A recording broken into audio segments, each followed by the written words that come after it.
परमेश्वरको वचन पहिलो यूहन्ना 4:4 मा यस्तो लेखिएको छ, मेरा साना बालकहरू, तिमीहरू चाहिँ परमेश्वरका हौ र तिनीहरूमाथि विजयी भएका छौ, किनकि जो तिमीहरूमा हुनुहुन्छ उहाँ संसारमा हुनेहरू भन्दा महान हुनुहुन्छ। यो वचनले भने जस्तै हामी चाहिँ परमेश्वरका हौ र हामी संसारमाथि विजय पाएका छौँ।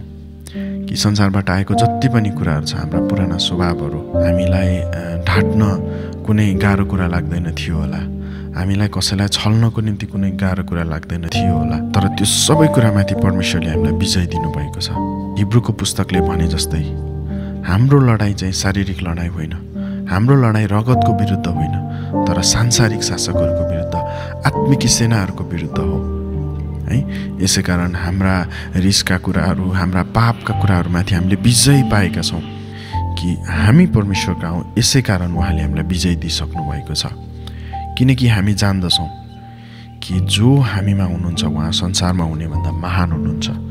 यदि उहाँ संसारमा हुने भन्दा महान नहुनु भएको भए हामीले संसारबाट आउने कुराहरूमाथि हामीले विजय पाउन सक्थेनौँ होला है, हामीले चङ्गाई पाउन सक्थेनौँ होला।